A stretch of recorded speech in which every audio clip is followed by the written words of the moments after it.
Okay, everyone, I think we're going to get started now. Thank you and welcome. Thank you so much for joining us tonight for tonight's webinar program, Orwellian Control, Public Denial, and the Murder of President Kennedy. Tonight, we'll be joined in discussion with Dr. Martin Schatz. Dr. Martin Schatz is a retired physician from Massachusetts. He's a longtime peace activist. He's the author of the book, History Will Not Absolve Us, Orwellian Control, Public Denial, and the Murder of President Kennedy. By the way, this book is available for free online, so I'll be sharing links to this book for people in case they're interested, and we'll be talking about this book tonight. Aside from being the author of this book, History Will Not Absolve Us, which we'll discuss tonight, a previous MAPA webinar guest described Dr. Schatz as, quote, a very important person in the investigation of the murder of JFK. I'm not sure if Marty would agree with that characterization, but his peers and colleagues have validated him in that way. Also, in our peace community, we have certain leaders we look up to, Daniel Ellsberg, Ray McGovern, among others. Both Dan Ellsberg, Ray McGovern, Oliver Stone, and many more, they often mention this book, JFK and the Unspeakable, Why He Died and Why He Mattered. This is a very important book about the historical context of the murder of John F. Kennedy and why he died and why he mattered and why it mattered, the assassination. So this book was written by James Douglas, and this book is dedicated to our guest tonight, Marty. It's dedicated to Vince Salandria and Marty Schatz, teachers and friends. So I'd encourage everyone to read this book. It's dedicated to Vince Salandria and Marty Schatz. And in Marty's book here, History Will Not Absolve Us, there's writing from both Marty and Vince, and we'll get more into that tonight. So I have a list of questions I'm going to start with, and we can get right into it. Marty, welcome. Thank you. Thank you for doing this tonight. Thanks. Great. So I'm going to get started right here. In Marty's book, History Will Not Absolve Us, the link to which I'll share in case anybody wants to read it on their own. I'm going to read from one of the first pages here. So this is what Marty has early in his book. This part here is from an unpublished letter from Marty to Vince Salandria in 1992. It's titled On Belief versus Knowledge. It is so important to understand that one of the primary means of immobilizing the American people politically today is to hold them in a state of confusion in which anything can be believed and nothing can be known. Nothing of significance, that is. And the American people are more than willing to be held in this state because to know the truth, as opposed to believe the truth, is to face an awful terror and to be no longer able to evade responsibility. It is precisely in moving from belief to knowledge that the citizen moves from irresponsibility to responsibility, from helplessness to hope, from helplessness and hopelessness to action, with the ultimate aim of being empowered and confident in one's rational powers. So that's from a letter Marty wrote to Vince Salandria in 1992. Okay, and then Gayton Fonzie, in his book, The Last Investigation, also wrote, today, most Americans believe there was a conspiracy to kill President Kennedy, but they don't know it. They don't want to know it. And our government doesn't want to know it. And our elected representatives don't want to know it, because knowing it would mean having to do something about it. And that's an awesome thought. So to get us started tonight, Marty, on this question of belief versus knowledge, how can you know for a fact, how do you have the knowledge that the assassination of President Kennedy was taken by more than one person, not just a lone shooter, as the government claims? Well, actually, this was very easy to establish, and it was established very early on by Vince Salandria. What he did was to he looked into, the Warren Report was issued, and also 26 volumes of evidence were issued by the government. And Salandria went through the 26 volumes, extracting all the physical evidence of the crime, and demonstrated, based on the government's own evidence, that there was a conspiracy. In other words, the summary of the Warren report, which claimed Oswald was the sole assassin, was completely contradicted by the evidence that they provided in their volumes. And Salandra wrote several articles which demonstrated this. So that's how we knew. And actually, we knew very early on.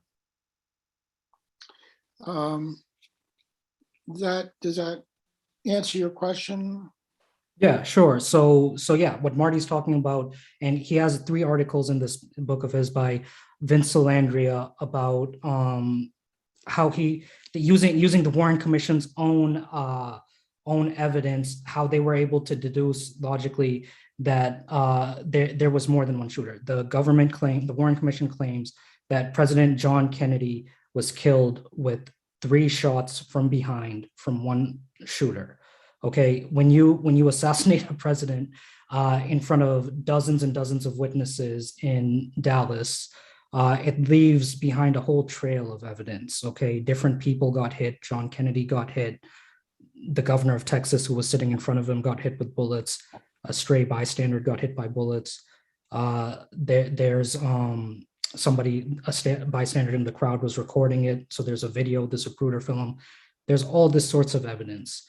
And Marty, in Marty's book, which he reproduces Vince's writing, Vince Salandria, who was a lawyer, wrote the first written dissent to the Warren Commission, which was published in a journal in Philadelphia, the Philadelphia Bar.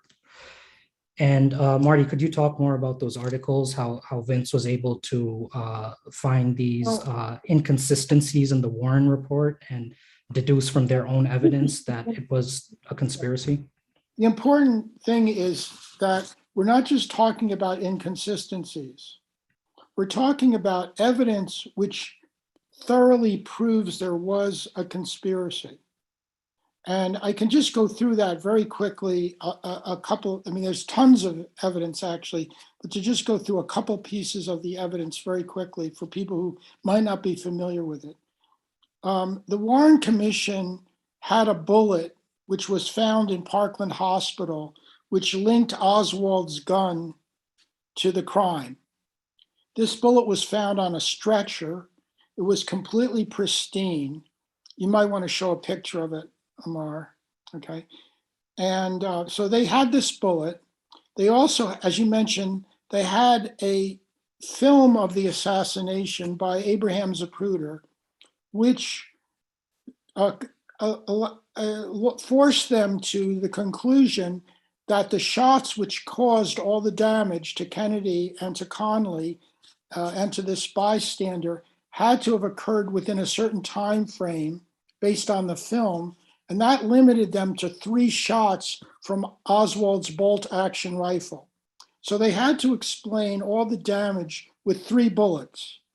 So their explanation was that one bullet missed the car, missed completely, hit the pavement, took a chunk out of the pavement, and either a fragment of the bullet or a fragment of the pavement caused a wound to this man's cheek. That was one bullet. Another bullet hit the president in the head, so they had only one other bullet to explain the following wounds. President Kennedy had a back wound. He had a small wound in his throat, which looked like an entry wound. Governor Connally had a back wound. He had a chest wound. He had a wound that had smashed through his wrist, and he had a thigh wound, Connally. So the commission's explanation was that a bullet, this bullet that you're looking at, entered the president's back 6 inches down from the collar, top of the collar of his coat, exited from the president's throat, went into Connally's back, smashed through 10 centimeters of one of his ribs, then smashed through his wrist and deposited itself in Connally's thigh and fell out of his thigh in the hospital. Now, the FBI actually test-fired bullets from the rifle into cadaverists, and they were completely mangled. They look nothing like this bullet. And when you look at there's a couple of other things you might want to just see. They don't have, of course, photographs of the president, but there's a drawing that the commission made for the public. This one right here, Marty. Yeah, where you see they have it coming through his neck and coming out his throat, but actually the bullet hole is not in his neck, it's on in his jacket down in the back. And so it would have had to be coming down at a certain angle, hit the president back, and then come out his throat, and then somehow go down again and go through Connolly's back. So the entire explanation of the Warren Commission was absurd. And once you had put these physical facts together, the whole thing fell apart. Yeah, right. And okay, just one quick point here. I should have shared this in the beginning about the format of tonight's program. The format of tonight's program, where we're going for 90 minutes until 8:30 Eastern time, and we've split this up into two halves. The first half of the program, we're going to be talking about the assassination and the subsequent cover-up. And in the second half of the program, we're going to be talking about President John Kennedy's speech at American University and his policies of peace as articulated in that speech and related issues. So, and we'll try to take questions in both halves of the program. Okay, in regards to this magic bullet theory, by the way, again, Dr. Schatz is a retired physician who went to medical school and residency. When President Kennedy was shot in Dallas and he was taken to hospital in Dallas, all the attending physicians, emergency room physicians, the nurses, they all understood the wound in President Kennedy's neck to be an entrance wound. They all explained how medically the entrance wound is always smaller than the exit wound, because as the bullet is traveling, it causes tissue damage, and the exit wound is bigger than the entrance wound. Okay, so if the hole in President Kennedy's neck was from the front was an entrance wound, that would contradict what the commission is saying, that Kennedy was killed by 3 shots with 1 shooter from behind. And to explain this hole in Kennedy's neck, they turned the entrance wound, what all the medical experts said was an entrance wound, they turned it into an exit wound. Not only did they turn the entrance wound into an exit wound, this same magic bullet here, this is the one that went through Kennedy's back, exited his neck, and then went on to zigzag up and down and left and right and hit Governor Conley in every which way. So it's completely ridiculous and absurd. So I'm going to read another part of Marty's book here. So say one thing, Mar, before you do that. So, what we have to deal with initially is that the president is murdered and the government issues a fraudulent report. And this fraudulent report, which is obviously fraudulent when you look at the physical evidence, is not questioned, is not challenged by any of the major media. It is accepted. It is accepted by the entire establishment. It's accepted by the society. In fact, Arlen Specter, who was the lead attorney with the commission at the time, following the release of the report, is quoted as saying in the Philadelphia Inquirer that the American people are going to have to rely on the authority and the integrity of the commission members in this case.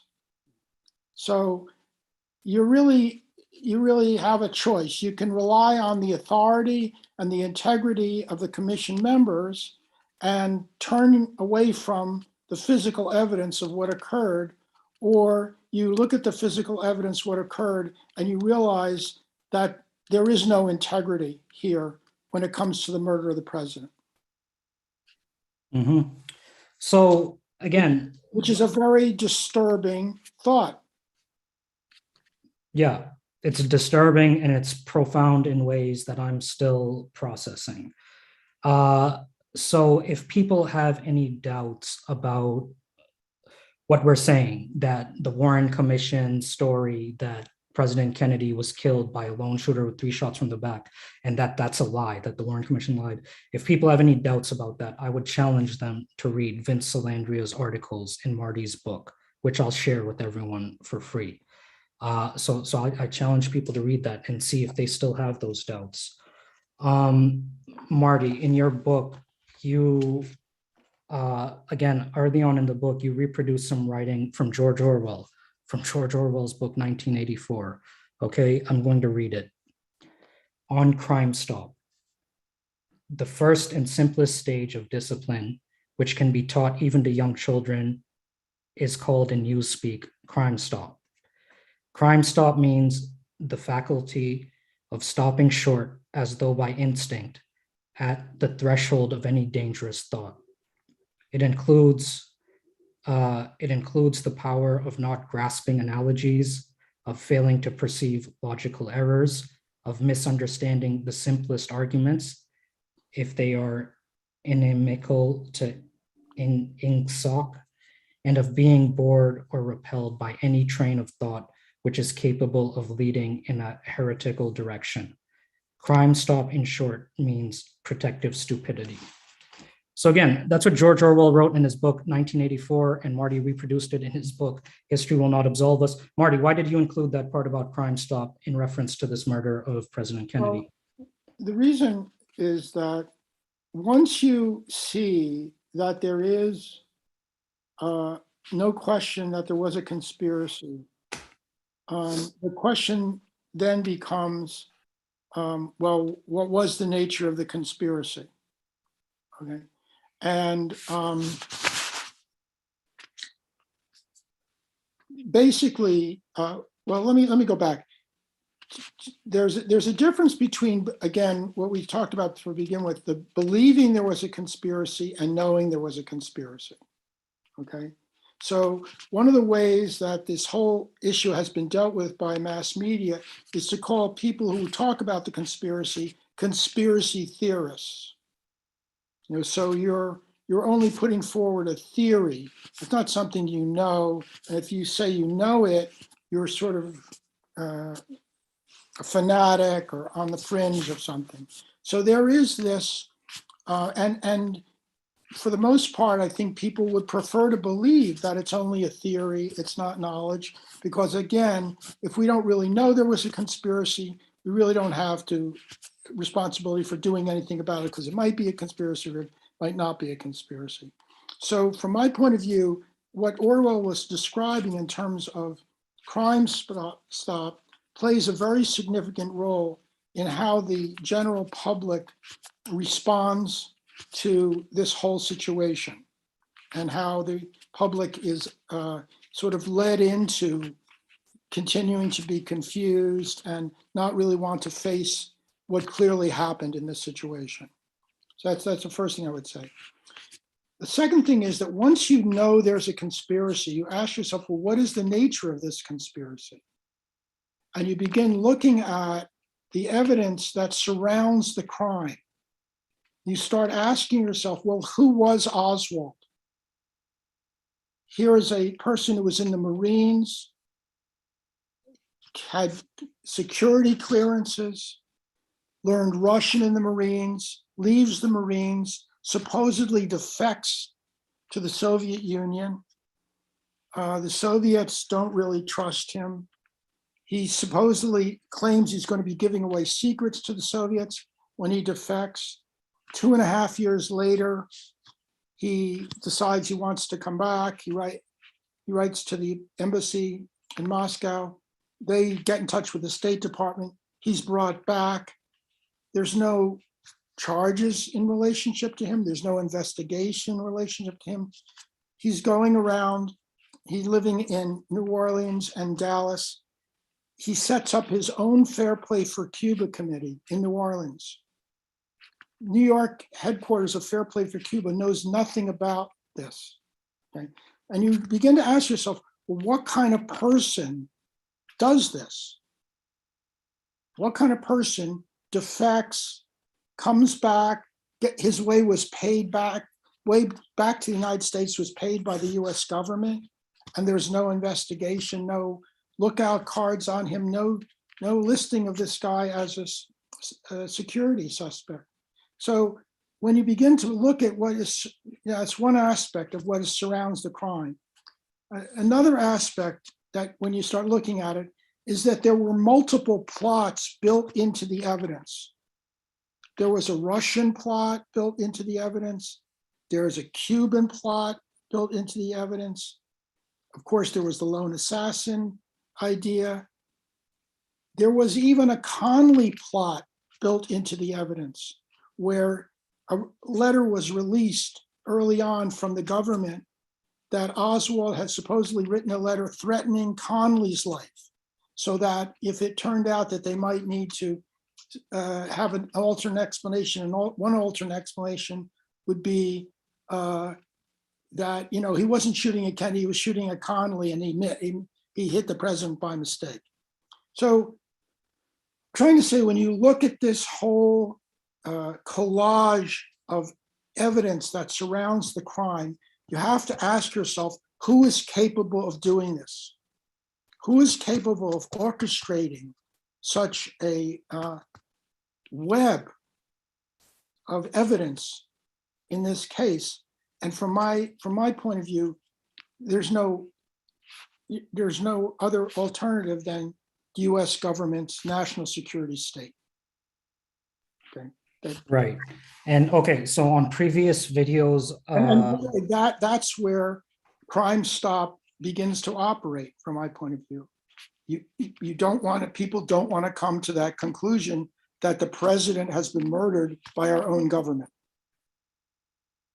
by agents of our own government.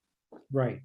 Yes. And okay, so, and I want to revisit this a little bit later when we also talk about the media's how the media covered this, in particular the liberal and the left-wing media. So we'll get back to that in a little bit. But your comments of Oswald, about Lee Harvey Oswald, they remind me in previous videos where I've discussed this topic with different people, and then I've went and I posted the video on YouTube. YouTube, which is owned by Google, Silicon Valley Corporation, they'll put a little disclaimer on the video saying that, oh, the JFK assassination. By the way, JFK was allegedly murdered by Lee Harvey Oswald, who was a Marxist-Leninist, Fidel Castro sympathizer who defected to Russia. So there'll be a disclaimer on the video that says that. And that disclaimer, which Google, YouTube puts on the videos, is the source is Encyclopedia Britannica, okay, telling everyone clearly that it was Lee Harvey Oswald, communist, Marxist-Leninist sympathizer who killed Kennedy. They don't tell you, they leave out this really crucial part that Lee Harvey Oswald was basically a low-level US intelligence. He was some type of US intelligence. Yeah, that seems relevant for people to know in this whole saga. So, that also reminds me, when John Kennedy was killed on November 22nd, 1963, the following day, November 23rd, 1963, Fidel Castro offered an analysis of what he understood about the assassination, his thoughts, and just an analysis. That is reprinted in this book, and I found it to be a very, very interesting and important part of this whole saga and this book. So I want to spend some time talking about that now, about Fidel Castro's analysis of the assassination, literally the day after the assassination. And I want to, well, okay, let's just talk about that for a second. So what I remember from reading Castro's remarks are, he is analyzing the political environment of the US. He actually opens his remarks by saying that he's offering his thoughts for the sake of transparency, so people know how the Cuban government is thinking. And he opens critical of John Kennedy, saying that the Kennedy administration, their policies towards Cuba have been hawkish policies, have been policies that weren't good. So he opens in that way, being critical of John Kennedy and the Kennedy administration. And yet he says that the murder of Kennedy it's sad. It's a sad day for them. He said literally that it took a bad situation and made it worse. And then he offers a political analysis where he's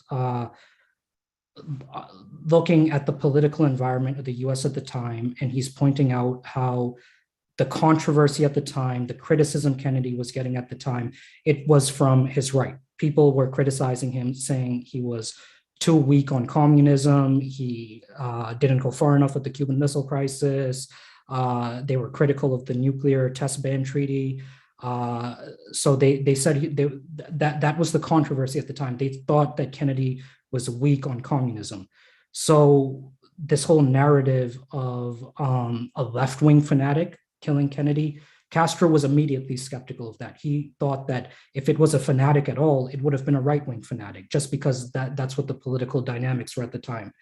Marty, do you have any thoughts or reflections to offer in regards to this part of Castro's commentary?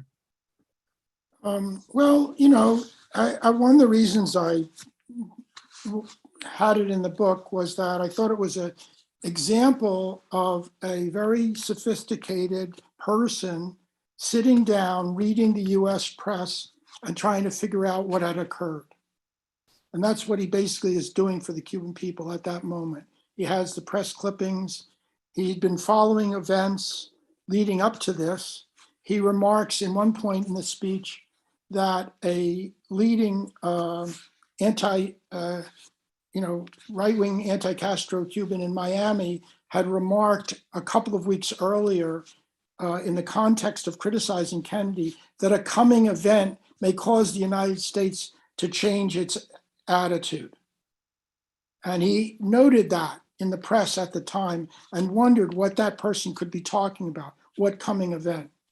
So it's a very, very, from my point of view, sophisticated political analysis, sort of on the spot about the world situation, where Kennedy fit into the world situation, where he fit into the situation in the United States, and the notion that there would be any motive for Castro or for the Russians or Soviets to want to kill Kennedy. It was absurd.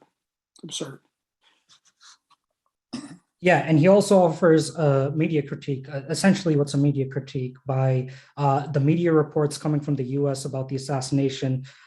He's immediately sharing his skepticism about how they know some of this and how they know it's so fast while Kennedy's body is still warm. And he also had information through his own Cuban intelligence services that Lee Harvey Oswald had some sort of connections with U.S. intelligence. So there's all these sorts of red flags that are being raised in Castro's mind about this theory that Kennedy was killed by one lone assassin, one lone fanatic from behind. And he's sharing that. He's going through his thought process very openly. I encourage people to read it if they haven't read it yet. It's really great. And it's just, it also, if we compare that with what we got in the US, what Castro is offering is a transparent thought process and political analysis and media critique. What we got here in the US is, it was Lee Harvey Oswald, Marxist-Leninist, 3 shots from behind, end of story. So, it's remarkable, the difference here. Well, let me sort of speak a little bit about this too. So initially, the story is Oswald was the lone assassin, right? But actually, the cover-up of the assassination is a very layered affair. And the top layer is Oswald, is the lone assassin. But if you don't want to believe Oswald was the lone assassin, the government doesn't really care. You want to believe that the mafia did it, or you want to believe, oil people in Texas did it. You're allowed to believe any one of a whole series of things. Again, you don't know what happened. You just have your conspiracy theories. And so underneath it, at the bottom level of the cover-up is, these are all theories. We don't really know what happened. And again, the important issues of the conflict which was occurring between Kennedy and the military, Kennedy and the CIA, all of that is sort of ignored and not taken into account in trying to understand what was the motive for this assassination.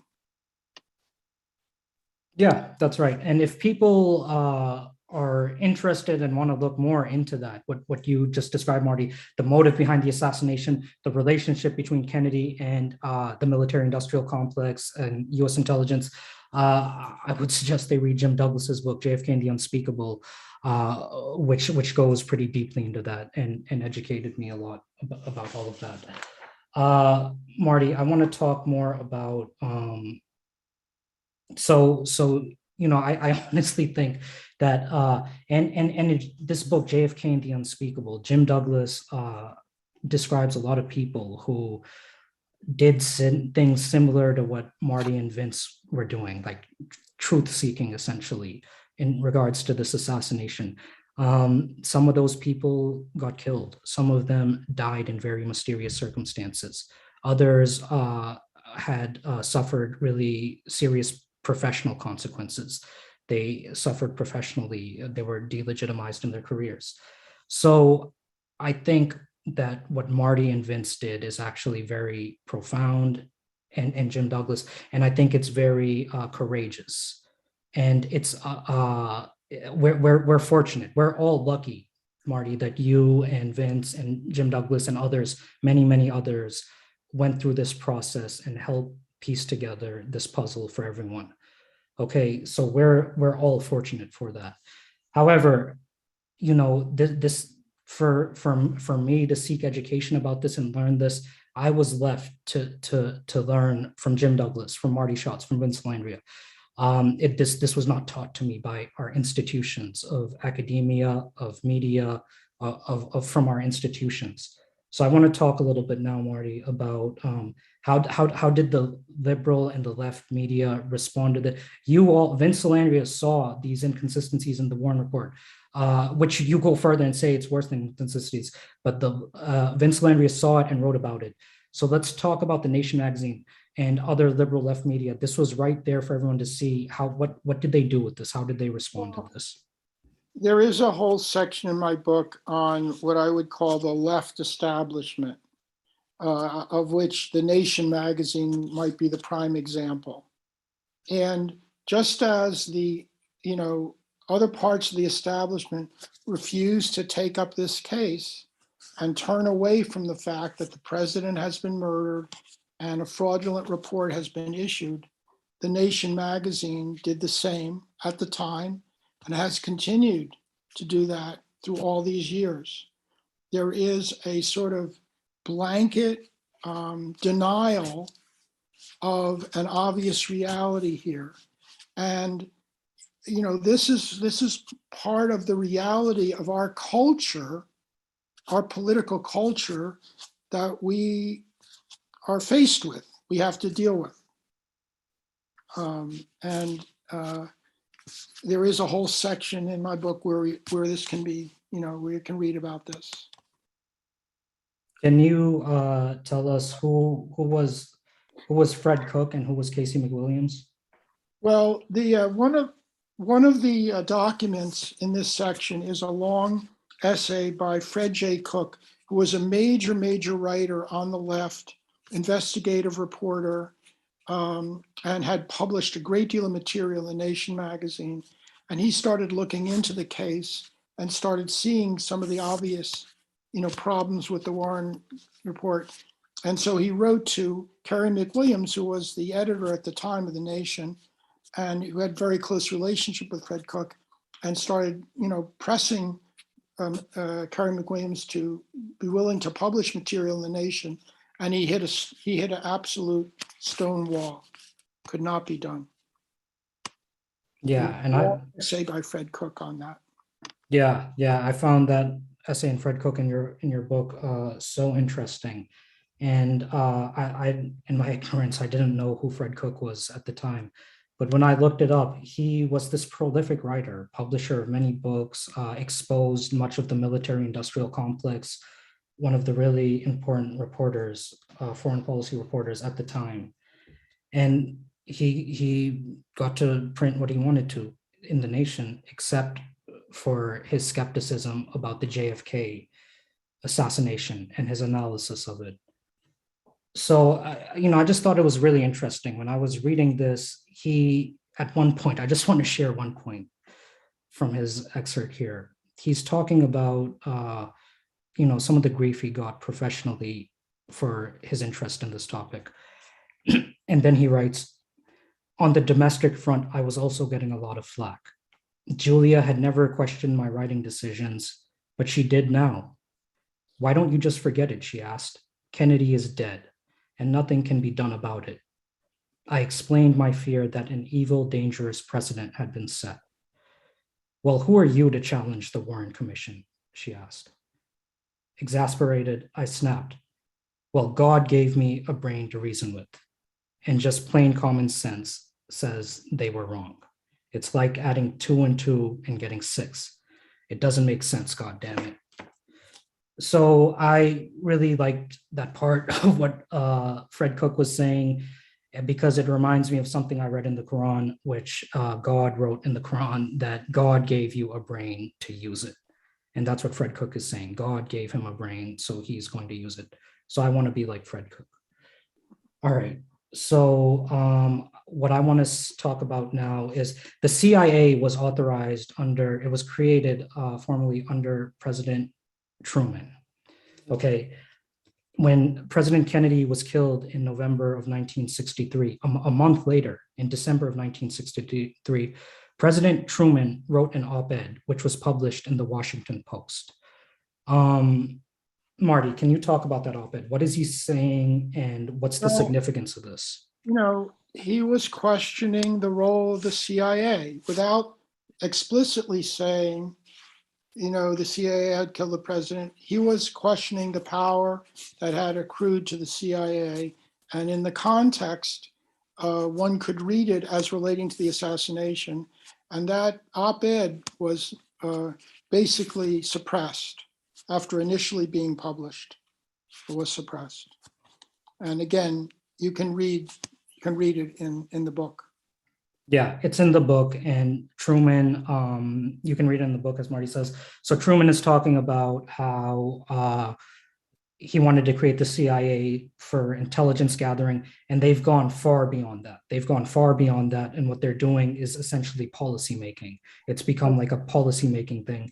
And he's encouraging the American public really to reconsider this role of the CIA. And it's pretty remarkable because even scholars of President Truman, many of them, they didn't even know about this op-ed. It was so kept under wraps. But it's worth reading. Mark, can I just say a few things again about Kennedy in relationship to the military establishment? Because I think it's very important to understand that Kennedy was a member of the establishment, okay? He had people working with him like John McCloy, who was a banker, international banker. You don't get any more a member of the establishment than McCloy. And he was able to bring McCloy into working for him with what he was trying to do. So that's number one. We're talking about a president who was always, from his birth, part of the political establishment. Okay, so, and very central in terms of US power circles and government. And he very early on began to get into conflict with the CIA.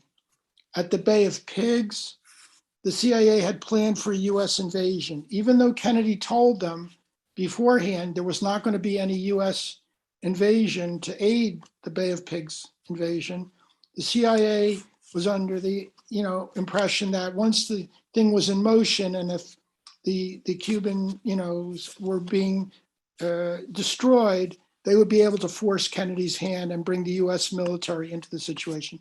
And he refused to do it. He took the heat for it. He tried to fire Allen Dulles over the Bay of Pigs situation. I say tried to fire because if you read the book The Devil's Chessboard, which is about Allen Dulles, David Talbot's book, you'll see that although he was fired, continued to meet with his aides even after he was fired. And of course, he then became a member of the Warren Commission. So that was one of the first run-ins they had with the military and the CIA.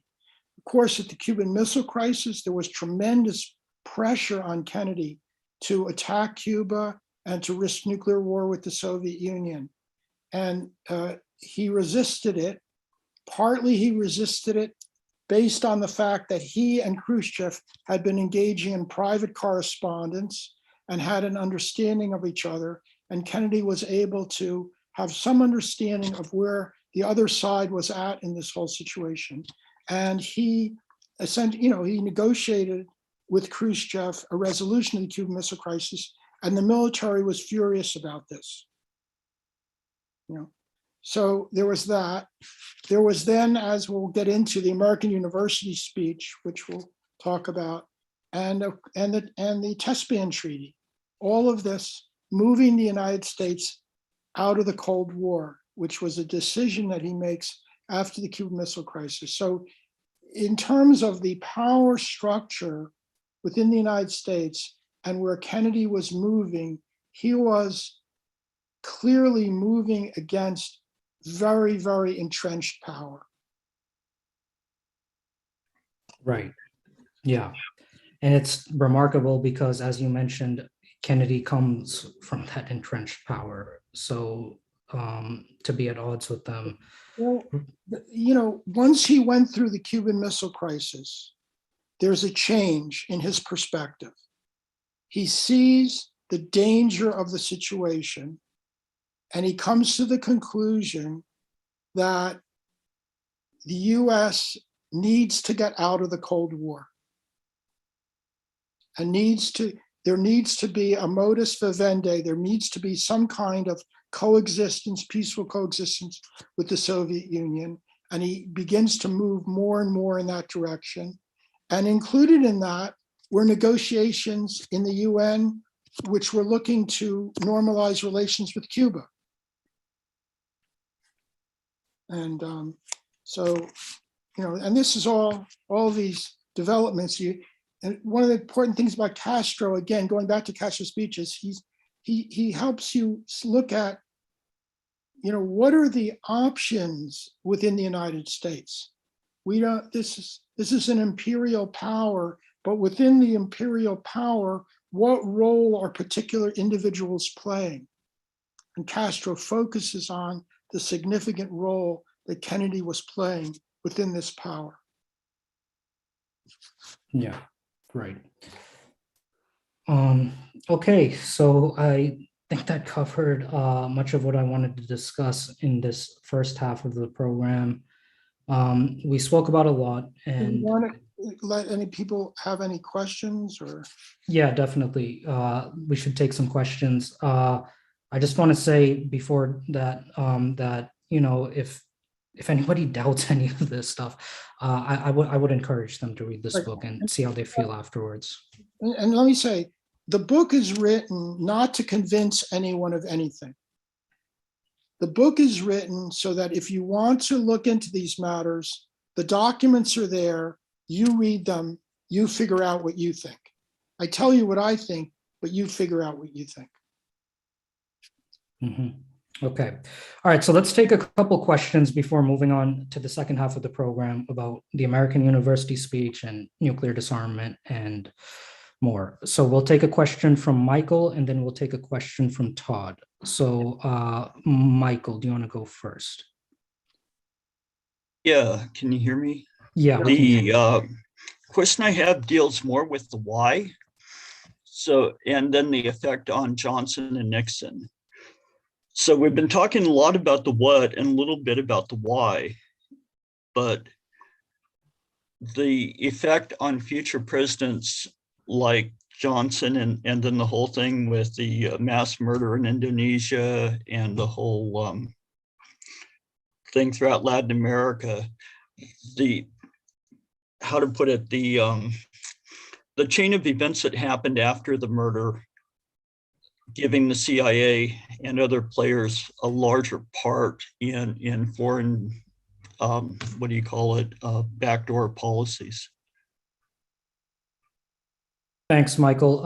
And Marty, I'll give you a chance to respond, but also I just want to mention that Jim Douglas's book goes really deeply into that stuff about why he died and the historical context. So I would encourage people to read this if they have time and interest. Marty, do you want to respond? Yeah, the only thing I would say is, relatively speaking, Kennedy was taking a position which was extremely advanced.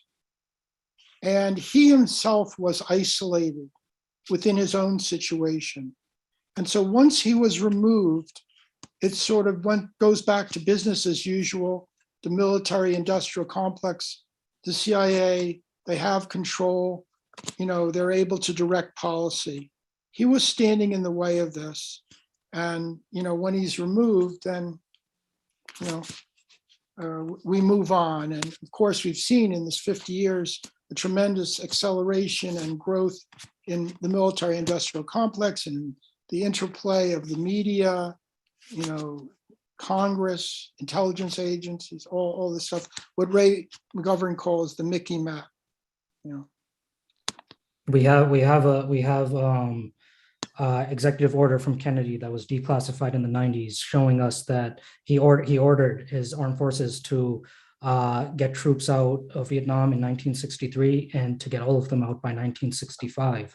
And that's the direction he was going in. He told the head of the Marines that he wanted to pull out of Vietnam. He told his friends in the House and the Senate he wanted to pull out of Vietnam. He was waiting till after the presidential election.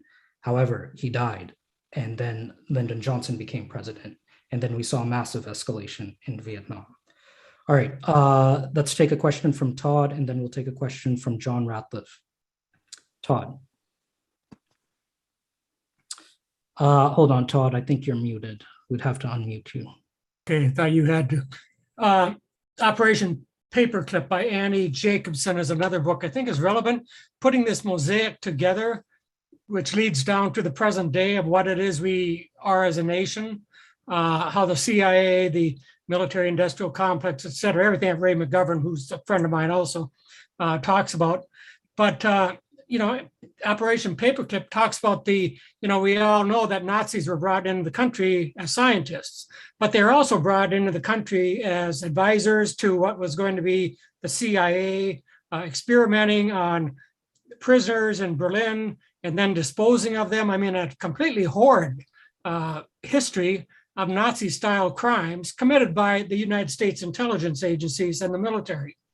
And I think it all goes to the point that this is the legacy that we have. This is a tradition that we're operating under. So nothing should be a surprise here. Kennedy put his foot down in some regards during the Cuban Missile Crisis. And my friend Bill Polk talked about how he is so afraid that a coup was actually going to be conducted. Well, instead Kennedy was killed, which was a coup, of course. Just to add one more thing, I mentioned to Marty, I was identically trained as a Marine Corps rifleman, as was Lee Harvey Oswald. As was Stone. And none of us, I'm sure Stone would agree, could have made that kind of shot that is alleged that Harvey Oswald did with a much more primitive rifle. So I think that's another bit of information that somebody else had to be doing the shooting than just Oswald, or even not at all Oswald. Anyway, I'll stop there. Thanks, Todd. Marty, do you have a response? No, but there is this conversation has no end in a way, but I do want to, the second part of this discussion, I do want to get into the speech, the American University speech. So just okay, so let's just take two more questions, and I'll request that we keep the questions brief so we can get into the second part of the program. So we'll take two brief questions, please, from John and Lynn. John, I'm going to unmute. So when it's my turn to ask a question, you cut down the length of the question. I'm just kidding.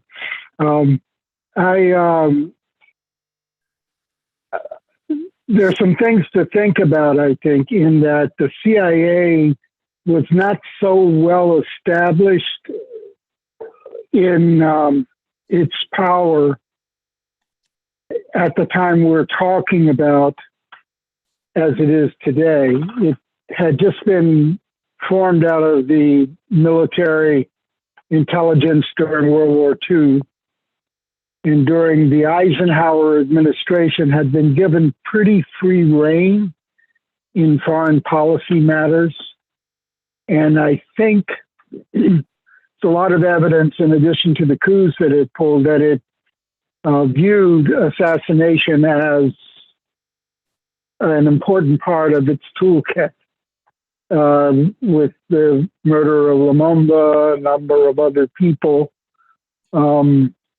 there. So when Kennedy decided he was going to smash it into so many pieces, it was, it wasn't exactly the same agency. There may have been assassinate that it is today. There may have been domestic assassinations as well that we know about, connected to some of their experimentation on controlling human behavior and so forth in their drug instances. But it seems like after the Kennedy assassination, something went wild. The assassination of Martin Luther King, of Malcolm X, of Robert Kennedy, the list goes on, and you wonder how much and what parts of our government have become involved, and whether the national security state, once the coup did occur, in the assassination of Kennedy and getting away with it through the Warren Commission, whether it felt so empowered that it was, until finally it stumbled during the Watergate and there was a renewed investigation. But one wonders where this stands now, and whether it's the same kind of agency now that might consider assassinating any elements of the government or opposition that might oppose what it believes should be the policy of the United States. Marty? No, I hear the comments. Nothing to add. Yeah, I think, John, a lot of what you're talking about was similar to what Truman was addressing in his op-ed back in 1963 about the CIA becoming a policymaking arm of the government. So, I mean, I think all of you know that I'm by no means an expert on any of this stuff, but it seems to me that the intelligence community is just as powerful, if not more so, than any time. Let's take one more common question from Lynn, and we'll get to the second half of the program. Sorry, we're running a little over. I think, Marty, if it's okay with you, perhaps we can go a little over 8:30 if we need to. That's fine. That's fine. Okay. So Lynn, I just wanted you to speak a bit about Israel, to Jeremy's comments about Milshin, Arnon Milshin, and Lakham, which is the military intelligence Israel. And then he had another comment. I'm just feeling like, Israel is, the unconscionable stuff in Israel, it's got to be something. I remember I was 10 years old when Kennedy died, and I was just mortified, as young as I was, and there's a reason, and it's the future, which is this Israel.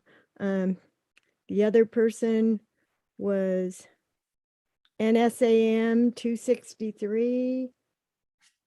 Well, that was for Vietnam.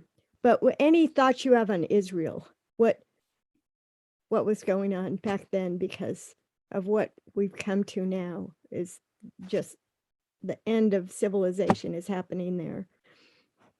Thanks, Lynn. The comments you're referring to in the chat, I didn't get to see those because it's just a little hard to focus on the webinar Yeah. and the comments in the chat at the same time. So, Marty, I don't know if you No, got to I, see those comments or no, haven't. I don't. And yeah, I don't particularly connect Israel with this situation, this particular situation. So, There's but James Jesus Angleton in both operation to assassinate and cover it up.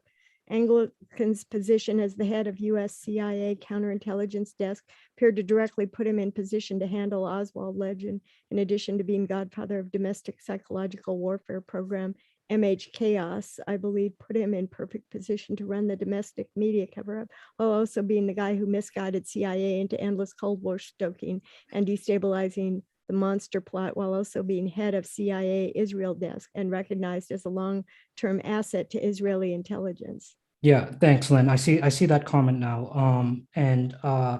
Yeah, again, with Marty, I haven't come across like any Israeli connection to any of this. But as far as the CIA agent James Angleton, there's more information on him in particular in this book here. So people could look into that if they wanted. I'll just read off one comment quickly, and then we'll get to the second half of the program. Rosemary writes in the chat that Colonel Lawrence Wilkerson said today on a webinar that the CIA is currently backing neo-Nazis in Ukraine. Okay, yes, and this is something we've seen a lot being reported. So yes, again, this is another example of CIA meddling and essentially policymaking. All right, Marty, let's get into the second half of the program, the American University speech. I actually think that this part of the program goes to explain what the question Michael Hoey had about why Kennedy was killed. So let me pass you the floor for this part. yeah, well, I think this part is very important because what Jim Douglas did in his book was something very, very unique that all the people who had been researching the Kennedy assassination had been struggling with, but no one could solve the problem. And what Douglas does in his book, and I encourage anyone who hasn't read it to read it, is he actually resurrects Kennedy in the reader. And he charges the reader with going forward and continuing the struggle for which Kennedy died, which is a struggle for world peace. And that's why I wanted to focus on his American University speech, because from my point of view, that speech is of unparalleled importance in terms of the principles it articulates about world peace and in terms of its applicability just as much today as it was in 1963. And so I kind of wanted to go through the speech for people because, you know, one thing you realize is that when that speech was made in 1963, Khrushchev was so impressed with it that he had it republished throughout the Soviet Union. And virtually every Soviet citizen knew about that speech. Hardly any Americans knew about it, but the Soviets knew about it. And from my point of view, this is something that needs to happen today. The American people need to not only know about this speech, but there needs to be an effort to get this speech distributed, form groups to really analyze it, understand the basic principles and concepts that are in that speech, and see how it can be applied today. And I'm hoping, one of the things I was hoping would come out of this webinar is a group of people, however small, that might want to get together to sort of pursue such a project. The only other thing, so let me just, I did want to go through the speech for people. You know, my going through it is not the same as each person going through it themselves, but it's a start, and it can perhaps give you some idea of the concepts if you're not familiar with the speech. In going through this, I decided to put the words Russia in place of the Soviet Union in order to help maybe indicate how relevant I think this speech is to today, okay? So bear with me. I'm just going to go through this a number of the details in the speech. So Kennedy begins by saying that his topic is the most important topic on earth, the topic of world peace. He says it is something on which ignorance abounds and truth is too rarely perceived. What kind of peace is he talking about? Not the peace of the grave or the security of the slave, not Pax Americana over the world enforced by weapons of war, but the kind of peace that makes life worth living and that allows people and nations to build a better life for their children. He talks about his concern about how the United States is viewed by Russia. And he says, we have something to do with how we are perceived. Our attitude is as important as theirs, and thus we must examine our own attitudes as individuals and as a nation. Quote, every thoughtful citizen who desires peace should begin by looking inward, re-examining his own attitudes toward peace, toward Russia, toward the course of the Cold War, and toward peace and freedom here at home. And this is what he then does in the speech. He begins by re-examining what our attitude toward peace. And he says, too many think peace is impossible and unreal. This is a dangerous, defeatist belief that makes war inevitable. He says, our problems are human-made and they can be solved by human beings. He says he's not talking about the infinite concept of peace, of which some people dream. He said, I do not deny the value of hopes and dreams, but we merely invite discouragement and incredulity by making that our only immediate goal.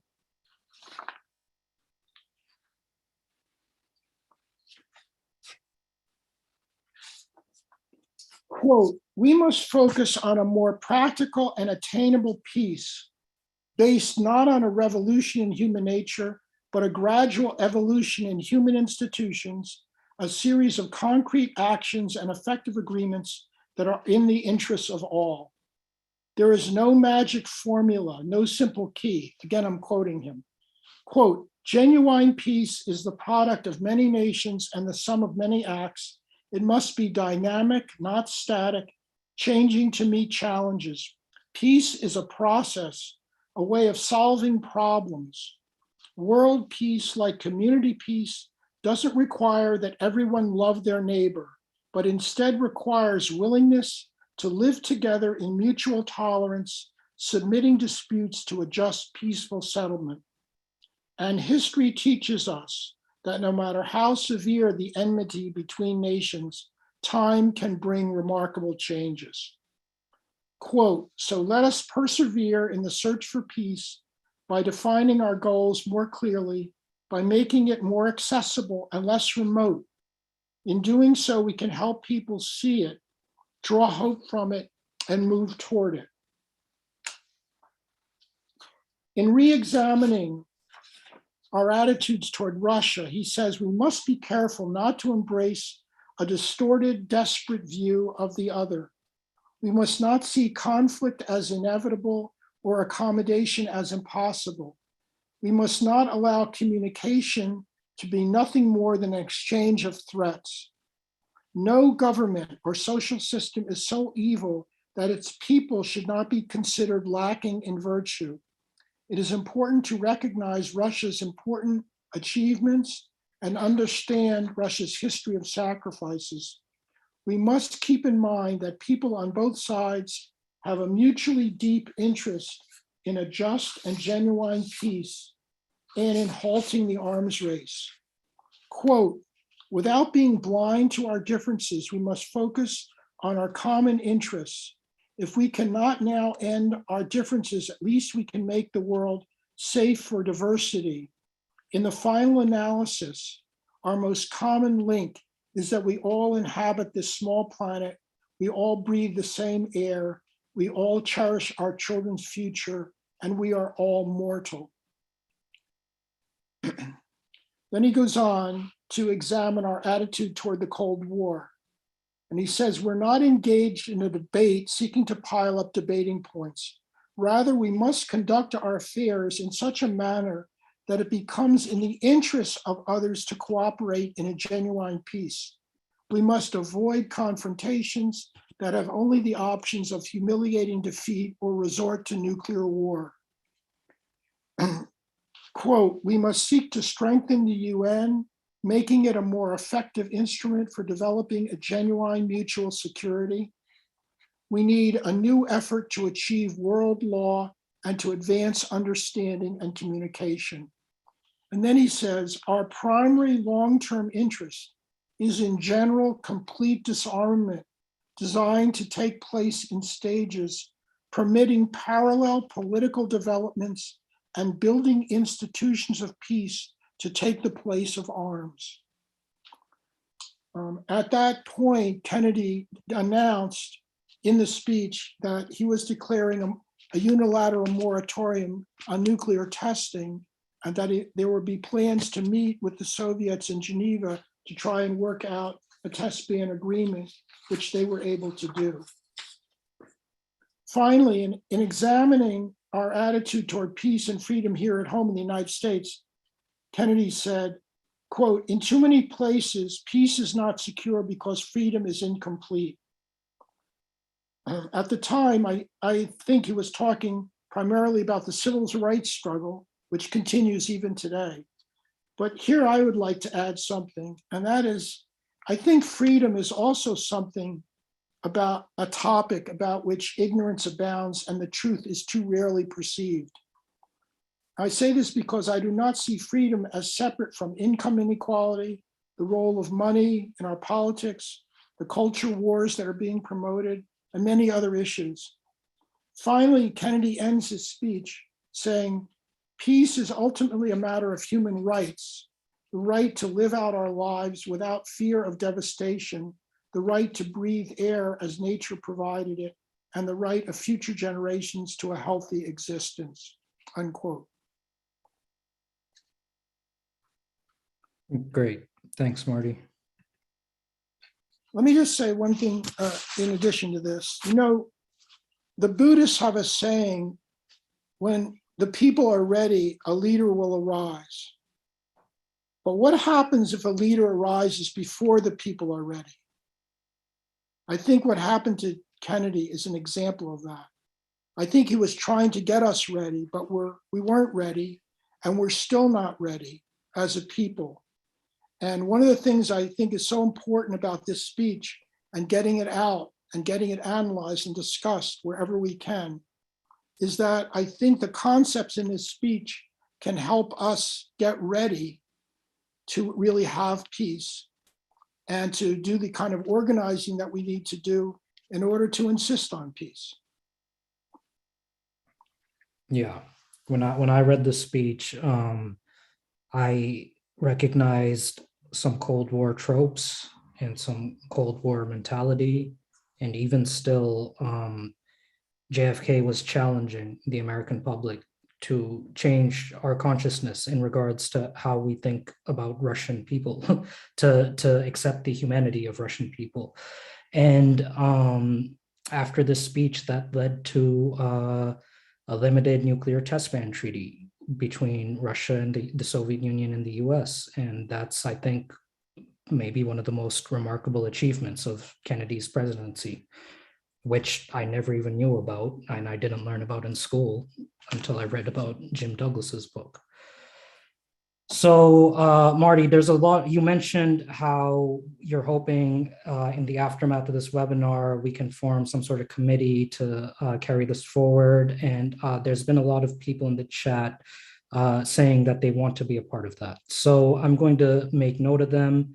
And Marty and I are planning to meet to discuss this next week, February 2nd at 7 p.m. Okay, so I'll make a note of it. If anybody else wants to attend, let me know. I'll send a follow-up email. Thanks, Robert. I see your comment, and David. So I'll be keeping a log of all this, and I'll send a follow-up email tomorrow, probably tomorrow, with the video of this recording, the link to Marty's book, Marty's email address in case anyone wants to get in contact with him.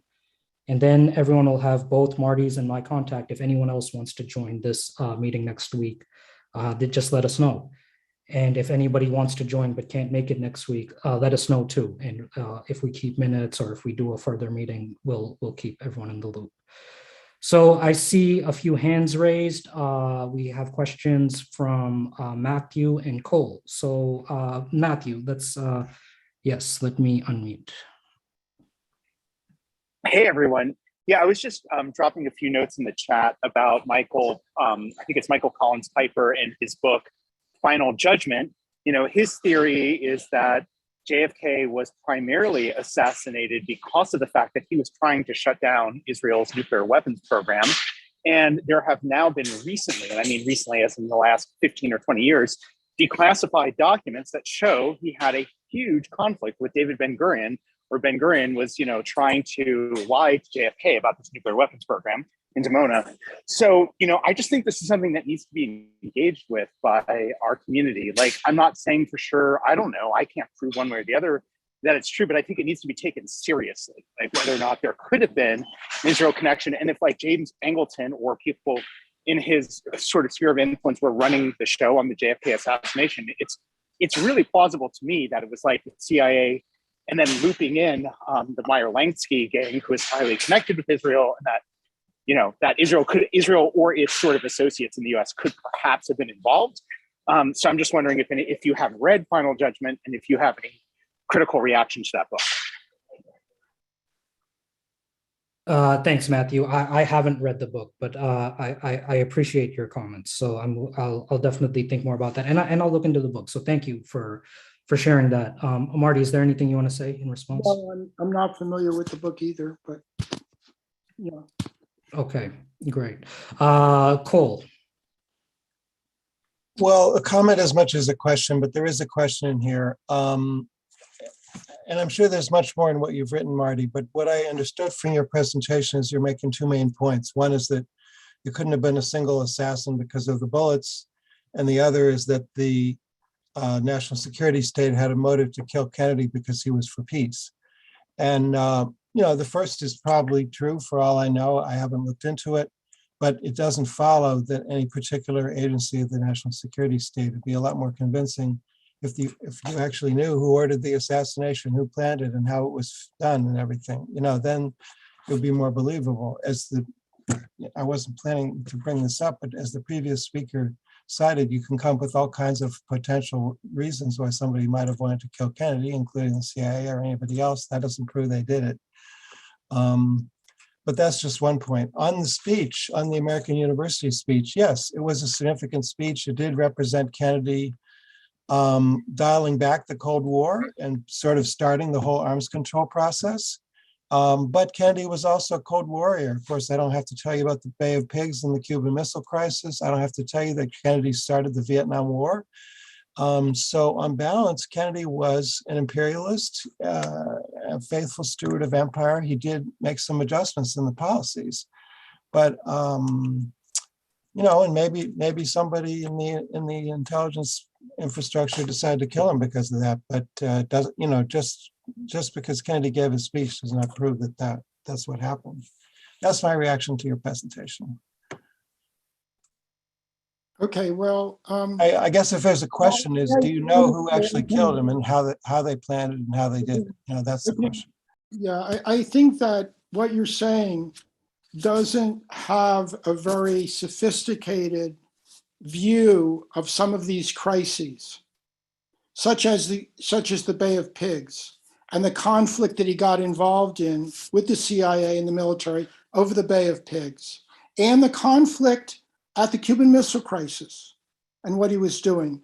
And in fact, if you read into the whole issue of building up to the crisis, Kennedy was being lied to by the military prior to the Cuban Missile Crisis about the missiles going in. They knew the missiles were going in.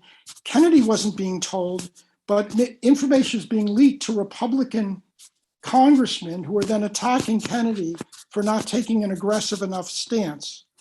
And he eventually did. And, when he took the position he took, I was completely opposed to it. I don't think the United States had a right, again, yes, there's this double standard.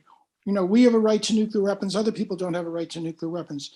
But when you read Castro's speech, you understand that within the political context and the complexity of the political context of the United States, the role that Kennedy was playing was a radical departure from where we had been.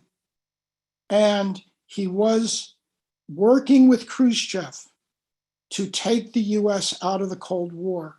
And that was a radical, no matter what he was in terms of the establishment, his decision to move in that direction was fundamentally very, very radical and very dangerous, because he was part of the establishment, and he was able to bring people like John McCloy with him in his various operations. So, you know, you can call him an imperialist, but from the standpoint of Castro and Khrushchev, Kennedy was someone they could work with. Okay, as opposed, and what followed from that assassination has been, you know, a continuing more and more militarization. You know, exactly the opposite direction. Thanks, Cole, for that question and those comments, and thanks, Marty. Marty, I think what you're saying in regards to Khrushchev and Castro's view of Kennedy, that's supported by what Castro himself is saying in his remarks in your book. Okay, so I see some hands raised. I see 4 hands raised. So I think we'll take 4 more questions, if not more, and then start to get ready to wrap up tonight's program. So we'll go Michael, then Desmond. So Michael. So my understanding is that it's really complex. I agree with what Cole is saying, but there's also the idea that we were going to attack anyone that was anti-imperialist while at the same time promoting an anti-imperialist worldview, especially after the Bandung Conference and the Third World Movement with Jakarta. And Kennedy apparently was much more internationalist than many people, and was using CIA activities and other parts of the government to do that kind of thing in support of CIA activities to try to create a what do you call the Camelot era or whatever, which seems like it would have been completely un-American to most of the men like Alan Dulles that were strongly in the way things had been done under Eisenhower. So that becomes my question there, Marty, is how did this larger narrative play out in the events that we talk about with Kennedy? Well, see, having been within the community of assassination critics for decades, at a certain point, I actually tire of talking about like the motives for the assassination. And I'm more interested in talking about what are we going to do about it? Is there anything we can do about it? And one of the reasons I focus on the American University speech is that I really think this is a document that was left to us that we can utilize in the present to organize for peace. And that gives a sharp critique of current American foreign policy that could be used to help Americans understand what an alternative might be to the present situation. And so while, you know, it's to talk about the assassination is something that, you know, is worth doing, past a certain point, I really feel as though I would rather talk about what are we going to do. And in, you know, from my point of view, you know, there's a saying, a person's not dead until no one remembers him. Well, in a sense, Kennedy was killed by the CIA, but he's not completely dead if we remember where he was trying to go. And we pick up that process and try and continue it and move it forward. And that's what I'm interested in doing. Great. Thanks, Marty. Yeah, it makes sense to me why you feel that way. At the same time, you've been in this for a while and had a lot of time to think about it. Many people are, haven't gone through that process. So people are at different stages. We might go over 8:30 by a little bit, but that's okay if people want to stay on. And if they don't, we still have a video of the, we'll send a video out of this recording. So I see some hands raised and I want to give chance to people who haven't spoken yet. So let's go to Desmond next. Desmond.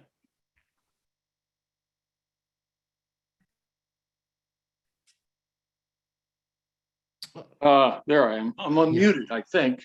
Yep. Can you hear me? Yes, we can. Oh, thank you. Thank you very much, Amar. And Martin, I really appreciate your presentation. I think you've hit us with some very important and disturbing questions. And I think you're doing a hell of a job on this. And I just wanted to make one question for you. And on the way, I wanted to mention to Cole Harrison, who I know and respect, that if you are able to see the new movie, JFK Revisited Through the Looking Glass by Oliver Stone, I think you'll see that it's revealed through the cover-up that the U.S. government was behind the assassination. And Martin, have you had a chance to see that, or do you have any comments for us? I haven't, but it's definitely on my list. And I know he's coming out with a 4-hour version. It was a 2-hour version, and he's got a 4-hour version coming. Well, the 2-hour version was just unbelievable. It has been on Showtime. Got to see it. He's done a great deal of very, very important work, and he's a very gutsy guy. Yeah, very. And you couldn't watch the 2-hour movie to me and come back and say, well, I'm not convinced. I mean, it's just overwhelming. Didn't mention Jack Ruby hardly at all. Thank you. Thanks, Desmond. Yeah, so I did see the 2-hour version. I think Oliver Stone said the 4-hour version is coming out in February. So that's something to keep our eye on. Okay, let's go next to Elizabeth and then John Ratliff and then Karen. Elizabeth, let me unmute. Yep. Oh, sorry. Yeah, let's try again. Okay, I muted. Yeah, some time ago, I found on YouTube a thing which called I Killed JF Kennedy, an interview by a reporter of a man in jail who knew things you only could know if you actually did it. Is that YouTube still on the air, or is it taken off? Do you know anything about that? I'm not sure about that. I'm not sure which video exactly you're referring to. It's on YouTube and would be fascinating to, and I've never been able to find it again. I mean, I haven't been looking for it, but it was really, really interesting. This guy knew things and he very much agreed with what you were saying. And if it is still on YouTube, I think you might want to go, maybe it's still there, but it was when basically he was a mafia assassin, and he told me who hired him, where he was, what he did, and the whole thing. It was long, and I said maybe look for it, or maybe you can still find it. But I was working at the time at the Cuban crisis at a radio station, and for some reason not known to me, we got the correspondence between Khrushchev and Kennedy. And they got along. You know, it was very, very interesting. And apparently, there's a book out now which actually said that Khrushchev went to the ballet where we were shaking in our boots because they had a deal that basically Khrushchev wanted America out of Berlin. But anyway, if you can find that YouTube thing, that would be fascinating. It basically agrees with what you're saying, and it explains exactly how it happened. Great, thank you, Elizabeth. Marty, yeah. Yeah, one thing I would say is that the online version of my book has a link to the Kennedy-Khrushchev correspondence, so people can actually read the letters back and forth that were going on between the two of them. It's very valuable. Yeah, great. I'm going to try to Exactly. find the link to share it in the chat, but I will definitely share the link to your book in a follow-up email. In regards to Kennedy and Khrushchev, James Douglas was saying that these two men, John Kennedy and Khrushchev, in different parts of the world, they had hawkish pressures from their own government to be more aggressive against the other party.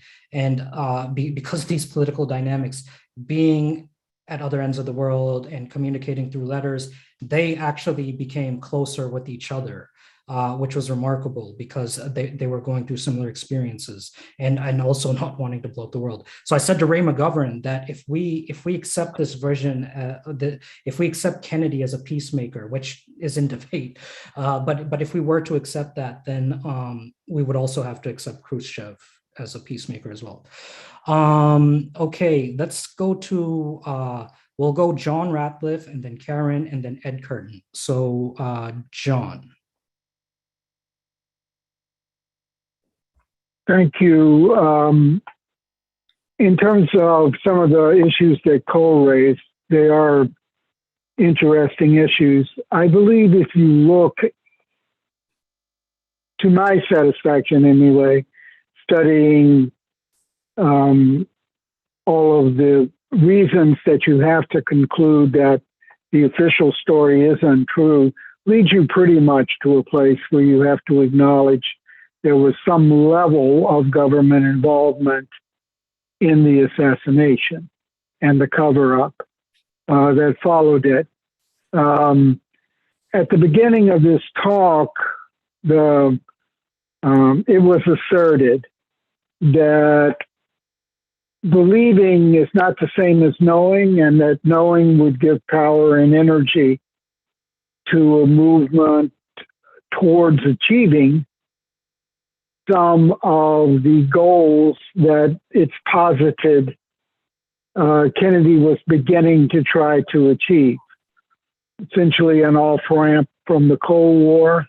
We would be living in a different world if what is believed about Kennedy were true and he had stayed alive and defeated the CIA, and an off-ramp was found with the leadership of the Soviet Union at the time. We might be in a much better place to face climate change and a lot of other things that we still have looming ahead of us as humanity. So I think it's important what we're doing and beginning to do that. Kennedy's time in office was a time of transition, and it's not appropriate, I think, to say that the Kennedy of the Bay of Pigs was the same as the Kennedy of this speech in April at American University. There was a process, a development, a struggle that was underway. But what troubles me is that even after signing official orders, which he tried to keep secret for electoral reasons, about withdrawing from Vietnam, there was still an ongoing operation to assassinate Fidel Castro that he had authorized and that he continued to allow to continue. I don't know how intimately he was involved in it. His brother at one time was in charge of it. So there does seem to be contradictory information about how committed Kennedy was to his off-ramp hope, and whether he was trying several approaches towards resolving the Cold War. But we know how we would want to go, and I think it is important to look into the role of the U.S. state, because it will help inform us in whether, to even understand how much of a democracy we are in fact living in, and how much it's sort of a show that's put forward to let us devote our energies to, rather than something with a substantial chance of changing things.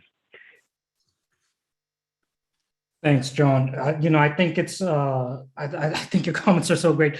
Thanks for sharing. In regards to Kennedy's transformation or evolution or whatever you want to call it, as Jim Douglas wrote in his book here, and as a previous webinar guest Ed Kern shared with us, that there was and as you also shared, John, just now, there was a significant, meaningful evolution or transformation in literally just the last year of his life. Kennedy, who he was when he died in late 1963, had somewhat different views on various issues just from 1961 or 1960, like not even that long ago. So once again, I want to encourage everyone, if they're interested, to read both of these books, the best Kennedy books. Let's take questions and comments from Karen, and then Ed Curtin, and then we'll get ready to wrap up tonight's program. So Karen. Hi. Marty, you made the remark that it was Kennedy made a great effort to try to shift us away from militarism, but we just weren't ready for it. And I'm wondering if it was more the military-industrial complex wasn't ready for it. What leads you to think that people, the Americans themselves were not ready for it? Well, I don't mean that the American people would have opposed what Kennedy wanted to do. But what I mean by us being ready, a leader arises when people are ready. What I mean by that is that, well, let me give you an example. In my book, I argue that the question is not what would have happened in the US if Kennedy hadn't been killed. I would rather ask the question, what would have happened in South Africa if de Klerk had been killed? Because in a way, I saw Kennedy as a de Klerk without an ANC. Because there was an organized movement of people to get rid of apartheid, de Klerk was a member of the establishment, could move that country away from apartheid. But we didn't have an organized movement for peace. And we still don't have a really sufficiently organized movement for peace. And if we want to have peace, we have to have the organization for peace that it can oppose all the forces that don't want peace. And that's what MAP is about. And that's what anyone who's interested in peace needs to be about. That's what I mean by the people getting ready, getting organized. Let me just quote you one thing. A. Philip Randolph, the African-American labor leader, said, I love this quote, "At the banquet table of nature, there are no reserved seats. What you can't take, you can't have, and what you can't hold, you can't keep. And no one can take anything without organization. We can't have peace because we don't yet have the organization to impose peace. That's what we need." Thanks, Marty, and thanks, Karen. So, Karen, in your question, it reminds me of some of the things Jim Douglas was writing in his book, because Kennedy gave the American University speech, and he started talking about policies of peace. And what Kennedy and his speechwriters and the people around him noticed was that when he spoke about peace on the campaign trail, like on his public speeches, they would get a lot of applause. They would get standing ovation. So the American public, they felt like were responding to his message of peace, and they wanted to make it an issue in the presidential campaign, but never got that chance. Okay, Ed, let's see if we can unmute. Yes, Hello. Ed. Can you hear me? Yes. Yeah, I'd just like to say a few quick things. Number one, I don't know if Marty said this at the beginning, but Marty has coined a term about, excuse me, a term pseudo debates. And what he means by that is that we can argue nuances from now until the cows come home about the assassination, little things. However, we know the fundamental things. We know that President Kennedy was killed by the national security state. Now, we don't need to name the shooters. We don't need to even name the agency, even though it was quite clear from Oswald's records and the cover-up of the Warren Commission which was directed by former CIA Director Allen Dulles, that it was directed by the Central Intelligence Agency. But what I wanted to say was that Kennedy, yes, as Amar said, and I said once before, Kennedy did have a transformation in office, and as Jim Douglas, of course, chronicles very closely. However, when he was a senator from Massachusetts, he was an anti-war senator. He was an anti-colonialist. He gave a famous speech in 1957, which was a scandal to Democrats and Republicans alike, in which he called for the freedom for colonial nations throughout the third world, especially in Africa. And then when he took office, his ally, one of his good allies, was Patrice Lumumba in the Congo. Dulles and the CIA made sure to have him killed. Another close ally was Dag Hammarskjöld, the Secretary General of the United Nations. Dulles and his henchmen made sure to kill him also. So right from the start, Kennedy was an anti-colonialist. He was not an imperialist. He was an anti-colonialist. He even said at one point that Castro was correct in overthrowing Batista, who was corrupt, and the United States should have supported Batista in Cuba. When he was in office, Kennedy, right from the start, wanted a neutral Laos. He knew that Vietnam could not be won with American troops right from the start, since he had been there in the early 50s with his brother, Robert Kennedy. He was not in charge of the assassination of Fidel Castro, not in the slightest. That is not true. He wanted peace in Berlin with the Soviet Union. And so yes, he did change, but he had all of these inclinations right from the start. He wasn't perfect. He was playing the game as a politician in the early 1960s. Of course, he had to make political moves. But then again, when he was killed, who was able to cover it up? Who was able to withdraw the security on his parade route? I could go on and on and on and on. It's all in Jim Douglas's book. Marty has written about it. He's talked about it. Vince Salandria has talked about it most eloquently. Vince is no longer here. But I think that the issue is in many ways closed in terms of who killed him and why they killed him. And the question is, what are they doing now? What are they doing now? We have a Cuban Missile Crisis in Ukraine, started by the current Democratic president of the United States. Why? What is going on? I'll stop there. Thanks, Ed. Thanks for those comments and for your contribution to all of this. Marty, do you have any response? Yeah, well, thanks for bringing up that idea of the pseudo debate, because I do think it's an important concept, and I didn't mention it. What I have in mind in terms of pseudo debate is that the way primarily that mind control works in the United States is that the media organizes a debate, and you can invite it to take one side or the other. But when you engage in a debate, you agree to the assumptions underlying the debate.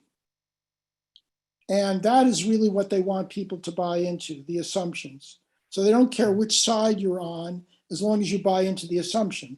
Like in Vietnam, the debate was, can we bring democracy with our troops, or can't we bring democracy with our troops? The underlying assumption being we're trying to bring democracy with our troops.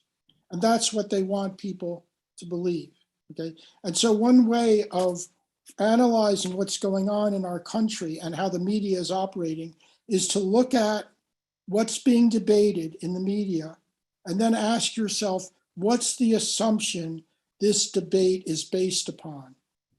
And that tells you what the powers that be really want people to be thinking and believing. But thanks for bringing that, Ed. Thanks for your great talk. Yeah, and Marty has actually a really great talk on the pseudo debate, which him and Ed are just talking about in a video format. So in my follow-up email tomorrow, I'll also share that talk by Marty on the pseudo debate so people can watch it if they're interested. Very important, not just fascinating, but important, I think. The pseudo debate tactic I was telling Marty is being constantly used, not just in this JFK assassination, but all over the place in US foreign policy. Okay, so I don't see any other questions. One other thing. Sure. No, we're going to take democracy to the world, right?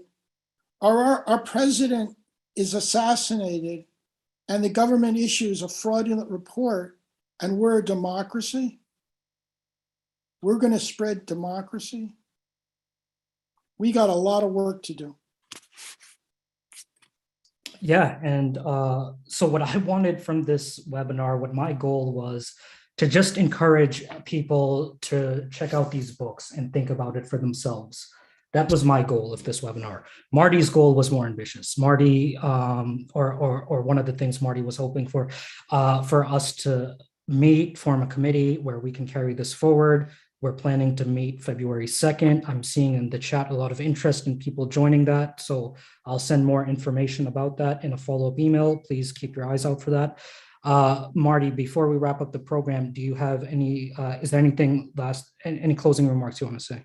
No, I want to thank you, Amar, for, taking the initiative and doing this, both the program with Ed and the program with me. I really, really appreciate it. And I appreciate MAPPA being willing to sponsor it, and hoping that, we can make a contribution. Thank you.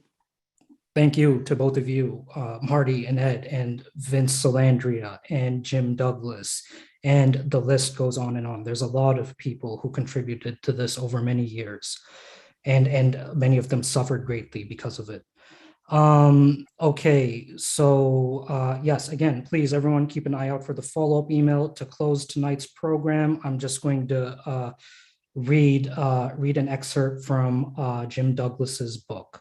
And for those who have read Jim Douglas's book, or for those who will read it, Jim quotes somebody named Thomas Merton a lot, and who I didn't know about, but I thought his insights were really profound. So that's what I'm going to read from. So in Jim Douglas's book, when he's quoting Tom Merton, he says, quote, and the reason I share this also is because I think it connects, it draws a link between the assassination of Kennedy and now in regards to the military-industrial complex.